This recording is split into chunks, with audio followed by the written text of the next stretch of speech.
I remember reading Man's Search for Meaning. I'm actually making the film.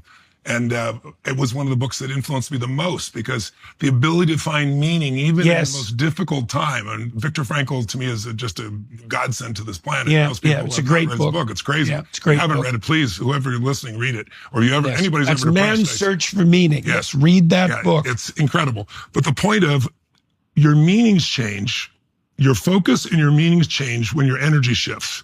And you look at Steph Curry, the greatest 33-point shooter in the world, and people look at him and he goes and he shoots the ball from like almost half court, and he's chomping on the side of his mouthpiece, and he doesn't even wait to go. He turns and smiles, and he knows. And then all of a sudden the crowd goes wild and they go through. It's like, it looks like impossible.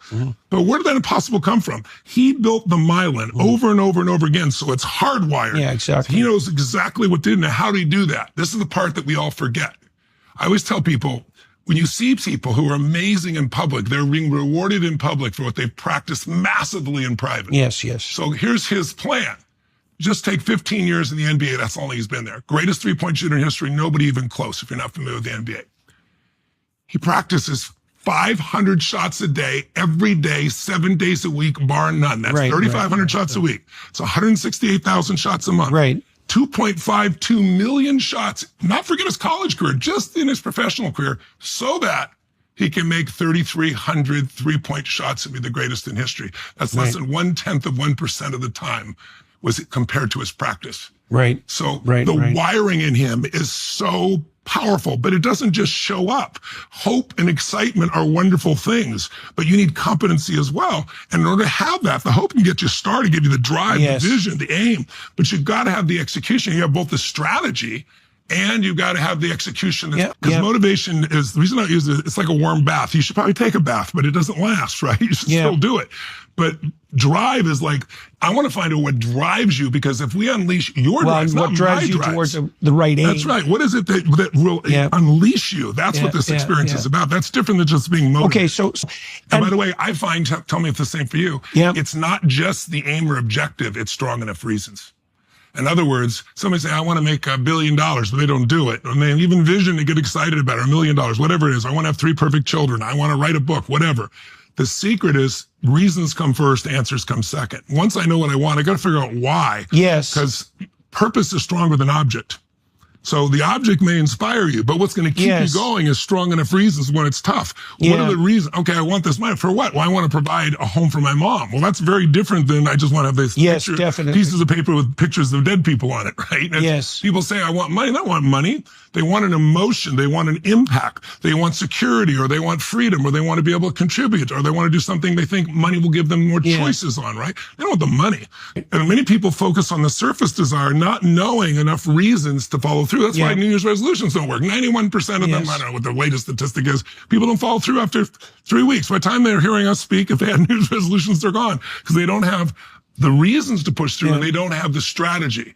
I believe in modeling. I believe success leaves clues. My original teacher, Jim Rohn, taught me that. He said, if someone is successful at anything, they've got a great relationship and it's 20 years down the line and they still do it. Or they lost weight and kept it off for 10 years. Or they went from nothing to not just making money, but sustaining financial security and freedom for their family. They're not lucky. They're doing something different than you are. So instead of you trial and error, which is the standard way in which we learn, you find the pathway to power by finding someone who's done it consistently and produced results. It's very much what you do. It's finding the pathway. It's finding the DNA. It's finding the codex of how to go from where you are to where you want to be.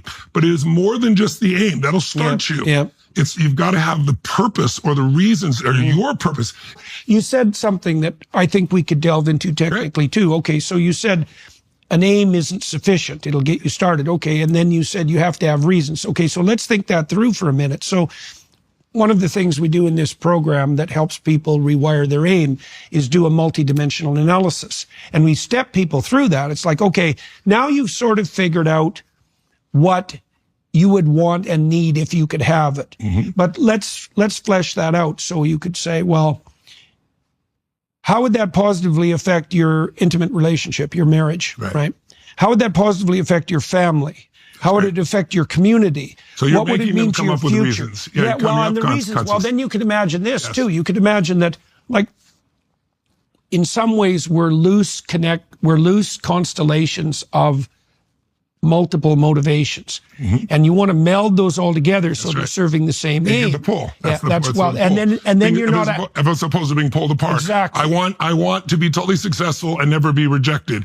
Right. If you're going to be successful on a social scale, that's not possible. And so if you have those two conflicts, you're going to take 2 steps forward and 3 back. And that's what we do with people. We have them re-engineer the values so they pull you forward as opposed to pull you apart. Yes. The inner conflict is what's keeping them from executing. Yeah, it means they're actually living out multiple stories simultaneously, and they don't have the same aim. That's right. Yeah, okay. And that's okay, too. It doesn't have to all be the same story, but there has to be some unifying element to what matters most to you for you to live an extraordinary quality of life. Again, life on your terms. What you think extraordinary. Is that 3 children? Is that writing a book? Is that building a business? Is that all the above? I don't know.